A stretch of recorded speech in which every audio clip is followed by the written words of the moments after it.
Malcolm X, born in Omaha, Nebraska, had no record of a high school, held a job as a civil rights activist. His accomplishment, he was named the national spokesman for the Islam Nation. Interesting fact, the X in his name symbolizes his lost tribe.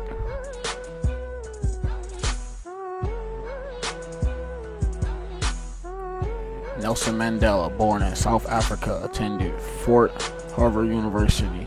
Job as president of South Africa. His accomplishments, he won a Nobel Peace Prize for peacemaking in South Africa.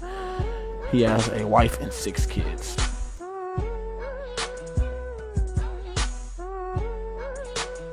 Ida Wells, born in Mississippi, attended West College. Job as a teacher. Her accomplishments, she sued a railroad company and won. She had 4 kids. A fact, she helped form the NAACP.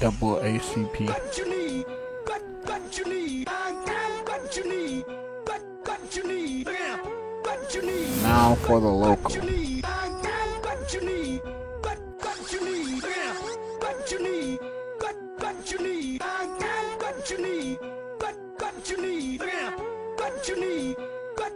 Fort Wayne, Indiana, held a job as a teacher. For a fact, she joined the junior branch of the NAACP. Education, she graduated from Central High School. And accomplishments, she co-founded the African American History Society. As a black African American, I can say that we care a lot about our hair and our culture. And as a result, in Fort Wayne, we have a lot of black business owners that own barbershops and beauty salons, such as Turning Heads, Mario's, and other places. Now, an interview with Mr. Hines. Hello, I'm Quantez Johnson. I'm sitting here with Councilman Glenn Hines. All right, thank you for being here today. I'm going to ask you a few questions. Okay. What is your profession in this community? Currently, I actually have 2 jobs. My full-time job, I'm a JAG specialist at New Haven High School.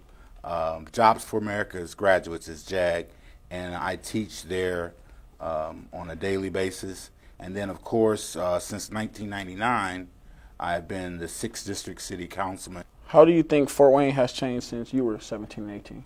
It's funny you asked me that. When I walked into the building, I went to the old Central High School, which is now the Ansys Center, and it just brings back memories of being in high school here in Fort Wayne at this particular school.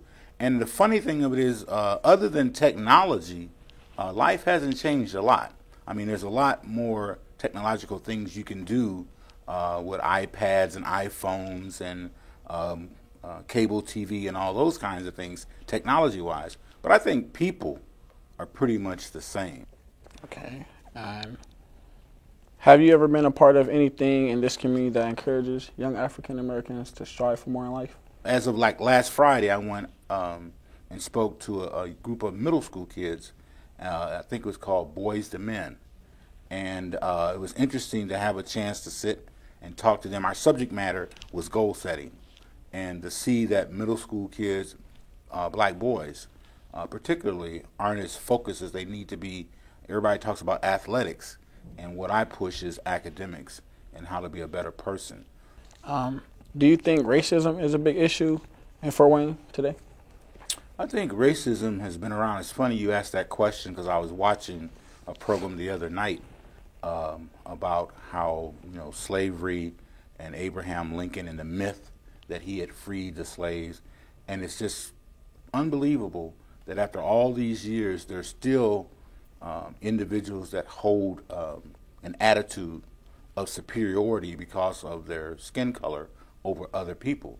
So I think that, like in America, if you watch the way Obama is treated, and he's the president of the United States, and how he's disrespected primarily from those individuals that say anybody but Obama. And it's not so much as programs, but there's just a deep-seated attitude of superiority. And people call it racism. I call it racial superiority complex. But I think it's up to your generation, the current generation of young people, to make sure that, you find in life what's important for you, and you educate other people that may not believe that you have a level of equality that you in fact are, particularly in your generation. I agree, 100%. Well, thank you, Mr. Thank Hines, you, sir. for coming today.